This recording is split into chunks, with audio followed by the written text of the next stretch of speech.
I used to think something was wrong with me, that maybe if I talked less, smiled more, tried harder, he'd love me. But no matter what I did, my dad never looked at me the way he looked at my brothers. Never with pride, never with warmth, just indifference. My name is Alina, and growing up, I was the invisible one in my own family. My father, Richard, wasn't the yelling type. He never raised his voice. He didn't need to. His silence said everything. When I got straight A's in middle school, he barely nodded. But when my brother Jake passed a single class he'd been failing, Dad clapped him on the back and said, "That's my boy." I was 12 when I first realized it. It was Father's Day. I'd spent hours making a card, decorating it with glitter, stickers, and a poem I wrote myself. I handed it to him after dinner, my little heart bursting with hope.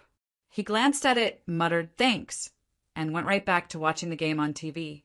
5 minutes later, my brother Ryan came in, tossed him a store-bought mug that said #OneDad, and Dad acted like he'd just been handed a trophy at the Super Bowl.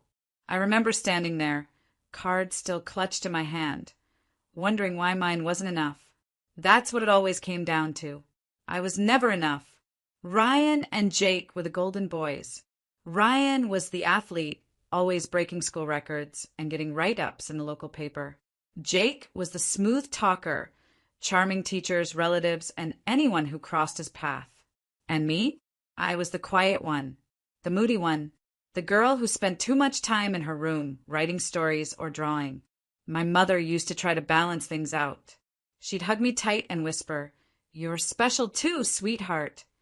But even she knew the hierarchy in our house. If Ryan wanted the last slice of pizza, he got it. If Jake needed money, Dad handed it over, no questions asked. I once asked for a new sketchbook, and Dad said, "What's the point? You'll quit halfway like everything else." That cut deeper than he'll ever know. At dinner, I'd sit quietly while Dad asked my brothers about their plans, their goals, their day. He never asked me. Not once. If I spoke up, it was usually met with a dismissive grunt or a forced smile. I learned to stay quiet, to not interrupt the boys' spotlight. But inside me, something was growing. Not just sadness, something sharper. Anger. A determination I couldn't yet name. I started working harder, pushing myself to excel, not because I thought he'd notice, but because I wanted to matter to someone, even if it was just myself. I stopped trying to win his love. Instead, I focused on building a life he couldn't ignore. A version of me he'd have no choice but to see. I was tired of being the forgotten daughter. One day, I promised myself he'd remember me, not as the quiet girl he dismissed, but as the woman who changed everything. If you ever walked into our house during the holidays, you'd think you were watching a commercial for the perfect American family. Laughter echoing from the kitchen. My brothers throwing a football in the backyard. Dad grinning with a beer in hand. But I knew the truth. I knew what it felt like to be the background in someone else's highlight reel. My brothers, Jake and Ryan, were born to shine. At least that's how my father made it seem. Jake, the eldest, could charm the stripes off a tiger. He was the guy who never studied, but somehow still passed with a wink and a smirk. Dad adored him. They had inside jokes, matching fishing hats, and a handshake they'd made up when Jake was 10. I remember watching them once from the hallway as Jake showed Dad a business idea scribbled on a napkin. Dad looked at him like he'd just solved world hunger. "Attaboy," he said, clapping him on the back. "You've got the brain of a leader." Ryan, the youngest, was the golden athlete. Soccer trophies lined his shelves. Dad went to every game, rain or shine, and screamed from the sidelines like a proud high school coach. After Ryan scored a winning goal, Dad threw a full backyard party. Barbecue, music, neighbors invited. I was there too, of course. Setting out plates. Cleaning up. Me. I got a good job once when I was accepted into the honors program. Just once. No party. No dinner. Just a passing sentence during breakfast in between bites of toast. Honors, huh? That's nice. I studied late into the night, pushed myself in every class, took part-time jobs to afford extra courses. I earned certificates, won quiet awards, even got a scholarship. But my success never sparkled the way theirs did in his eyes. At family dinners, Dad would beam with pride as he talked about Jake's new startup or Ryan's training camp. I'd mention my internship at a prestigious firm, and he'd nod, then turn back to my brothers. Anyway, he'd say, Jake, tell them about that investor meeting. The message was loud and clear. They were the main event. I was the intermission. But the most painful part? I didn't hate my brothers. They were never cruel to me. They loved the spotlight, sure, but they didn't shove me into the dark. It was my father who did that, and I couldn't understand why. I tried everything, being helpful, being independent, being successful. Nothing worked. Sometimes I wondered if he even realized the way his favoritism crushed me. Other times I knew he did and just didn't care. I told myself to let it go, to focus on myself, to not need his validation. But deep down, I still wished for it. Just once, I wanted him to say, I'm proud of you, Alina. Not because he had to, but because he meant it. That moment never came. But another one did, one that would change everything. Not in the way he expected, and certainly not in the way he wanted. It was supposed to be my moment. The culmination of years spent burning the midnight oil, sacrificing social nights, and drowning in self-doubt. I had built my small startup, an innovative digital platform that was set to revolutionize the local market. It wasn't just a business. It was the embodiment of every late night, every tear, and every quiet moment of determination. I had poured my soul into it, believing that finally my worth would be undeniable. The launch event was held in a sleek, modern conference room downtown. Investors, local press, and industry leaders poured in, their eyes full of curiosity and anticipation. I took the stage with a trembling mix of excitement and fear, my heart pounding as if trying to escape the confines of my chest. I began to speak about my vision, the countless hurdles overcome, and the promise of a brighter future that my platform represented. The room was silent, hanging on to every word I uttered. For the first time, I felt seen, really seen, for what I'd achieved on my own merit. After the presentation, the energy in the room shifted. Handshakes and congratulations flowed in, and I even caught snippets of praise from seasoned investors who saw potential in my work. With a cautious smile, I made my way to a quieter corner, allowing myself a brief moment of relief and pride. Yet, as the evening progressed, that pride would soon be shattered. Later that week, the family gathered at home for a celebratory dinner, a habitual reunion that was as much about showcasing accomplishments as it was about displaying hierarchy. In the softly lit dining room, my brothers arrived with their usual effortless confidence, each exchanging stories of victories and milestones. The air was thick with unspoken triumphs that had long been crystallized into our family's tradition of favoritism. When the dinner began, my father, Richard, took his customary seat at the head of the table. Conversation flowed, but inevitably the topic turned to achievements. I expected a moment of quiet acknowledgement, a nod, a word of respect, but instead the narrative swiftly pivoted. My father, with his practiced ease, began recounting the family's latest feats. Ryan hit his third home run this season, he said, his voice brimming with pride, pausing for laughter from the gathered kin. And Jake, I hear you've sealed another major deal for your new venture. Fantastic work, son. His words rolled out like well-rehearsed lines at a family play, each one earning its due applause. I cleared my throat, attempting to insert my voice into the conversation. I've just launched my own venture, I began hopeful. But before I could elaborate, my father interjected with a dismissive gesture. Yes, we know you're busy, dear, he said lightly, almost as if he were referring to an insignificant chore. The room fell into a brief, awkward lull. A few nods were exchanged, but no one picked up on my intended pitch of triumph. That brief dismissal, that cold interruption, sent a shock through me. I remembered the countless times I had announced my small victories, only to have them reduced to mere background noise, overshadowed by the loud accolades of my brothers. In that moment, the weight of every ignored effort, every snub compliment, and every unspoken disregard crashed down like a tidal wave. The seeds of change had been sown. Sitting there, amidst the clamor of celebration for my brothers, I felt a fierce, burning clarity. I realized that no matter how far I climbed or how many milestones I reached, I would never be acknowledged by the person whose approval I had craved for so long. It was in that heart-shattering instant that I understood I could no longer play the quiet part in this tragic family drama. I would build a life so brilliant, so undeniable, that he could no longer dismiss me. And if he continued to steal my moments, then perhaps he'd finally face the consequences of his endless favoritism. After that dinner, something inside me shut down, not out of anger, but clarity. I stopped trying, not in the sense of giving up, but in the sense of no longer seeking approval that would never come. I didn't argue, didn't explain, didn't ask to be heard anymore. I simply went quiet. I started spending less time at family gatherings and more time in silence, just me and my goals. I moved out of the city, rented a modest but quiet apartment on the edge of town, and dove into my work like it was oxygen. The startup that I had launched, barely noticed by my own family, was now my world. It didn't pay much at first. I had weeks where dinner was just toast and instant coffee.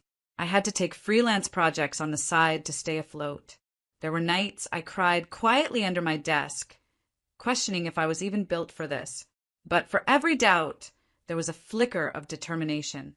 I had no one clapping for me, no one cheering me on, but I was finally building for myself. I learned to fix bugs, write pitches, handle rejections, and chase clients with the kind of hunger only someone used to being overlooked could ever understand. Some nights I would scroll through social media and see photos of Jake at business conferences with Dad by his side, or Ryan holding yet another trophy with a caption about making the family proud. I'd feel that familiar sting, like a wound reopening, but I didn't let it stop me. Instead, I'd take a deep breath, close the app, and get back to work. My success wouldn't come from applause. It would come from perseverance. I grew in silence. No fancy updates, no family newsletters. Just long nights, stubborn effort, and the occasional client saying, "You're the only one who actually listened to what we needed." Those words felt better than anything my father could have said because they were real. After a year, the company started gaining traction. Our user base grew. A niche investor found potential in what we were doing and poured in seed money. I finally hired a small team, people who, like me, knew what it felt like to be underestimated. Together, we built something incredible. Still, I stayed quiet. I didn't send out the usual holiday emails. I didn't show up at family events with success stories to toss around like confetti. I let them assume I was the same girl in the background, living small. That's how I wanted it. But within me, everything was changing. My posture shifted. My voice got firmer. I wasn't afraid to take up space anymore. I didn't need their validation. I had found something better. I had found me. For the first time in my life, I made decisions without second-guessing. I bought my first car on my own. I signed the lease to a sleek office space with floor-to-ceiling windows, and I did it without needing someone to tell me, "Good job." I became the woman I had once only dreamed of becoming, the one my younger self thought she had to become for them. But now I was doing it for me. And in all that silence, I was building something far more powerful than a career. I was building freedom. I still remember the first time I walked past a mirror and didn't flinch. My reflection didn't look like the forgotten daughter anymore. She looked like someone who had clawed her way out of invisibility and created a life of her own design. And it wasn't loud or flashy. It was quiet strength, the kind that doesn't beg to be seen but can't be ignored. And soon, they wouldn't be able to ignore me either. Not after what I was about to do. I hadn't been home in almost 2 years. Not for birthdays. Not for holidays. Not even for the obligatory phone calls. The silence was mutual. No one reached out to check on me, and I didn't expect them to. That's the thing about being forgotten. You eventually become comfortable with your own absence. But this year I made a decision. I RSVP'd to the annual Father's Day dinner. No explanation. No follow-up. Just a simple, "I'll be there," in the family group chat. The reactions were a mix of emojis and passive silence. I could almost feel the awkwardness through the screen. The night before, I stood in front of a sleek black luxury car in a dealership showroom, signing paperwork under a fake last name I had legally changed to after launching my business. They wouldn't even recognize it. None of them had ever asked what I was doing or who I was becoming. Next to me sat a small black envelope. The edges were crisp, the paper heavy and expensive. Inside was a single legal document that would change everything. Father's Day arrived. I dressed carefully, not to impress, but to remind myself who I had become. confidence in every inch of fabric, power in every step. When I pulled into the driveway, the car's engine purred like a warning. My siblings were already there, clinking glasses and laughing on the patio. Dad was at the head of the table, grinning wide, drink in hand, the favorite role he played so well. His eyes flicked toward me, and for a moment, confusion broke through his usual smugness. Then a smile. Well, look who finally decided to show up. Everyone turned. I could feel their surprise and judgment settle into the air. I smiled politely. Hi, everyone. Happy Father's Day, Dad. The dinner was the same mix of forced laughs and subtle jabs. Jake talked about his new condo. Ryan bragged about another promotion. Dad nodded and beamed, like a king surrounded by princes. And then came the moment. I stood up slowly, the quiet drawing everyone's attention. I brought something for you, I said, looking directly at Dad. I walked outside, leaving the door open behind me. Moments later, I drove the luxury car into the driveway. Sleek, black, impossible to ignore. I got out, walked back inside, and laid the small black envelope on the table in front of him. For you, Dad. Happy Father's Day. Gasps rippled through the room. Is that a car? Jake asked, squinting toward the driveway. Ryan leaned forward. Wait, you bought that? Dad looked from the keys to me, completely stunned. He picked up the envelope, his fingers trembling a little. What's this? Just open it, I said quietly, my voice calm and steady. Everyone leaned in as he slipped the paper out. For a second, his expression didn't change. Then his eyes started darting over the page, and slowly his face drained of color. His jaw clenched. What is this? He barked, now glaring at me. I gave him a long, unreadable smile. Read it carefully. You'll see. And with that, I turned, walked out the door, and got into the car. I drove away as the shouting started behind me. Because that envelope? It wasn't just paper. It was the ownership document of the company that had just acquired the firm he worked for. His job, his pride, his status, all now under my control. Happy Father's Day indeed. The house looked the same, tastefully decorated, spotless, cold. My mother moved in and out of the dining room like a silent shadow, refilling glasses and smiling at jokes that weren't funny. My brothers were already a few drinks in, and the air felt thick with old habits and unspoken rules. I sat quietly at the end of the table, the black envelope resting in my purse, heavy like heartbeat. The car keys were tucked safely into my coat pocket, parked just outside the window in full view of the driveway. The conversation swirled around me like I wasn't even there. Ryan talked about his latest investment win. Jake cracked jokes about people who still rent. And Dad, of course, nodded in approval, soaking in the pride like sunlight. So, how's business, Dad? Jake asked, lifting his glass. Dad chuckled. Busy as always. But, not everyone is cut out for this kind of pressure. Takes real backbone. He looked at Ryan. Good thing I've got 2 sons who aren't afraid to lead. I raised an eyebrow but said nothing.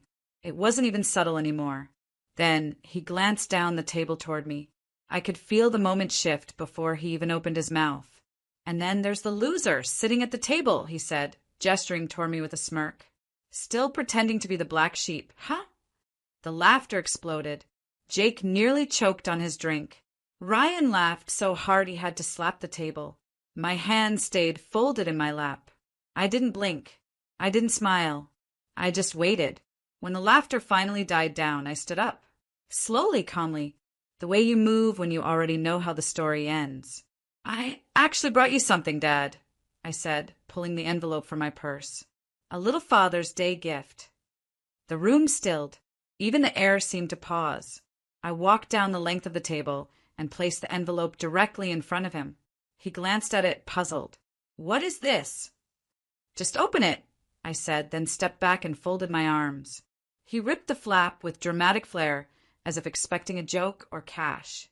His fingers unfolded the paper, and as his eyes began to scan the words, the color in his face changed. First confusion, then disbelief, then a slow, creeping horror. What the hell is this? He asked, looking up at me, eyes narrowing. You remember Anderson Tech? The company you've worked at for the last 10 years. I said softly, It's under new ownership. A beat. I bought it, I continued, through a silent acquisition, effective last week. The silence was immediate, deafening. I leaned in slightly and added, so no, I'm not the loser at the table. I'm the woman who just became your boss's boss. His mouth opened, but no words came out. Jake looked pale. Ryan dropped his fork. And that car out front, I said, glancing toward the window. That was part of the presentation, but I'll be taking it with me now. I turned without waiting for permission, walked outside, and slid into the driver's seat. The sound of the engine roared to life, and just as I pulled away, I heard his scream from the open front door. It wasn't anger. It was fear.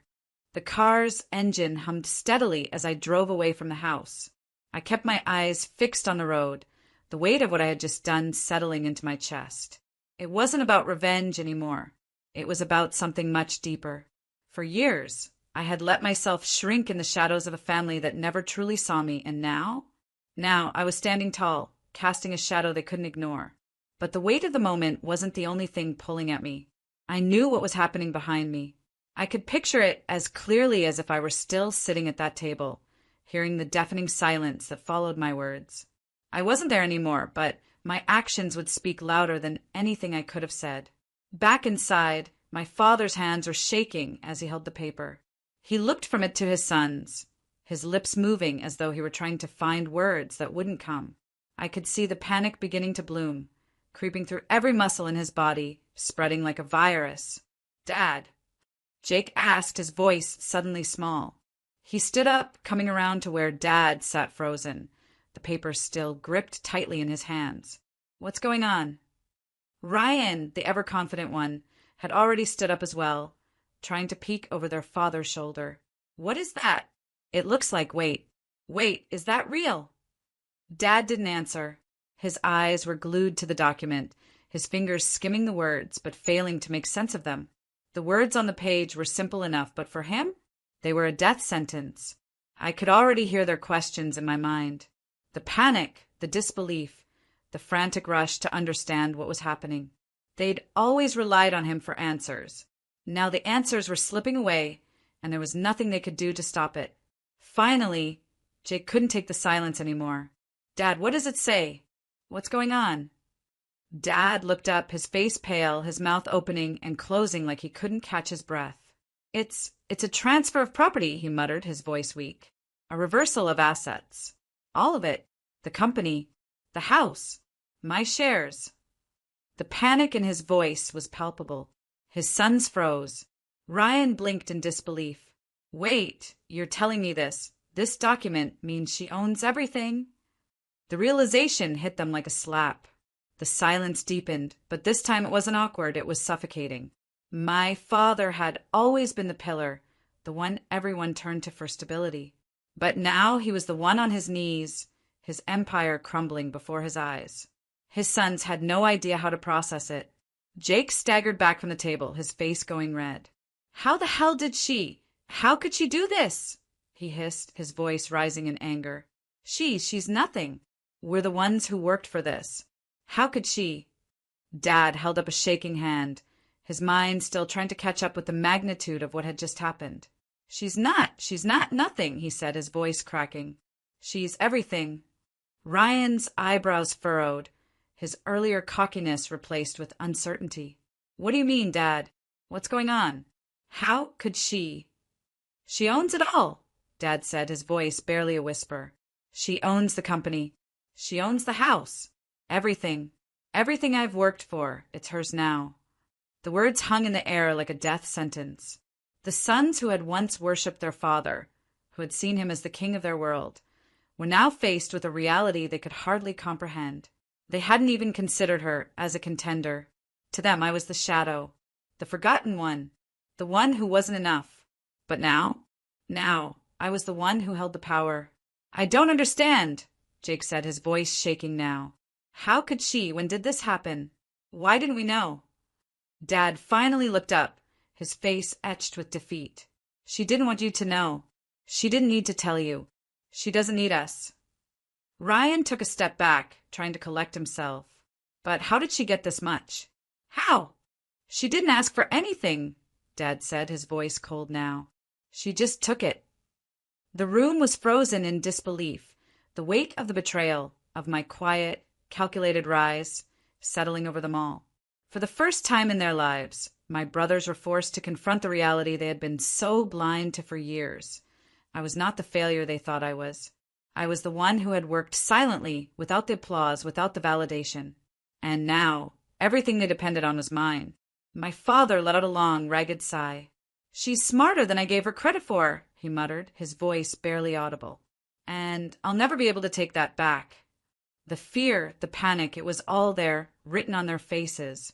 But for me, it was the start of something new. The start of me taking my place in the world. Not as the forgotten daughter, but as the woman who had finally earned her right to be seen. I didn't look back as I walked away from that house.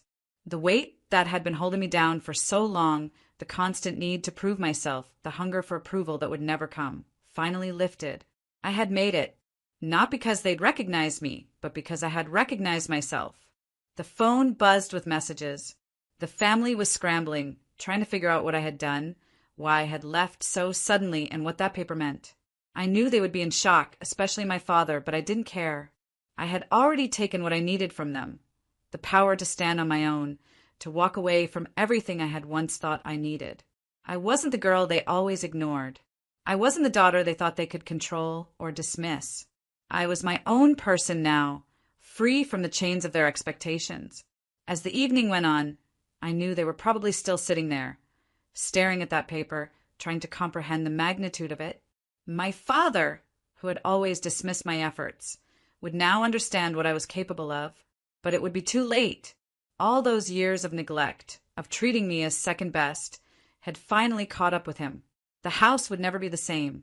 The balance of power had shifted, and I was no longer the one they could manipulate or overlook. The siblings who had always competed for his affection, who had never seen me as a true equal, would finally understand that I wasn't just a side player in their world. I didn't need their approval. I didn't need their love or their recognition. I had created a life for myself that didn't depend on them. I was successful, independent, and finally at peace. And when I looked at myself in the mirror, I saw someone who had fought for her place in the world, someone who didn't need to look back to know she had won. The door was closed. I had walked out, but I had also walked into my own future, one that was all mine.